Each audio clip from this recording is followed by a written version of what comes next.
we think about creativity, and ultimately, that's what makes us human. What makes us human is the ability to think and ability to imagine. And I find that when we actually degrade the study of the arts, we degrade a half of ourselves because we actually don't pay attention to that part. And by that, what I mean, which is something that Ramachandran, this great brain scientist, he talked about creativity and how it's lodged in different parts of our brain. And he talks about the fact that now we know that creativity is not just in one part. It is actually an ability to link different parts together, and that everybody has it. And he has studied that young people have it in spades. By the age 13, things begin to go down. And it's as much to do with the fact that we don't encourage it in the studies, in the school, at home, or what have you. And coming back to creativity in the 21st century, I was talking to my friend at Columbia, who's a data scientist, and she was saying that being able to analyze data requires creativity. Mm-hmm. It requires a certain way of observing a phenomenon.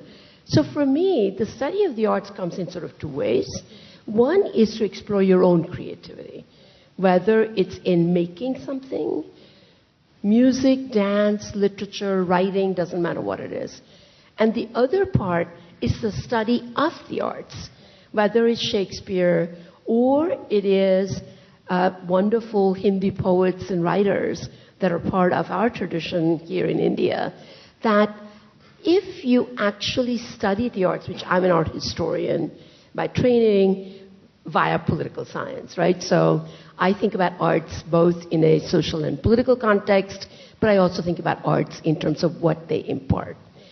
In the visual arts and almost all arts, the other thing that's unique about them is that they have the capacity to be off a place, to be from somewhere, off a particular time, and transcend it and communicate with others all at the same time.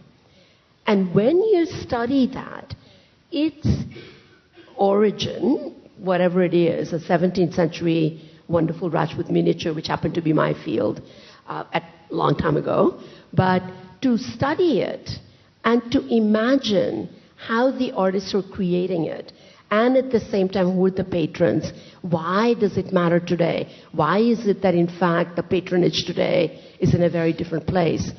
To make that connection between then and now, arts are among the best places that we could really learn and start from.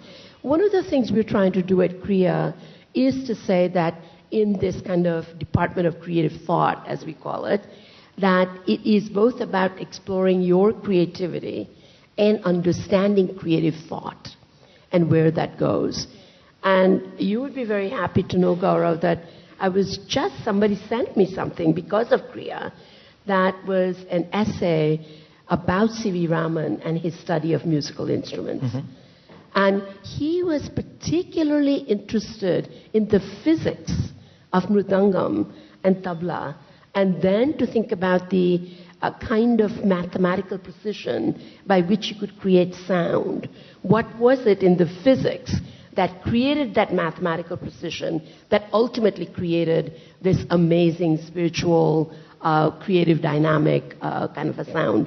So the point is, can you imagine if you're at Krea and you actually learn both about C.V. Raman and about music and about mathematics of making the drum and about the physics of creating the sound? I sort of thought it was a good metaphor to think about how we might actually think about this connection across the way.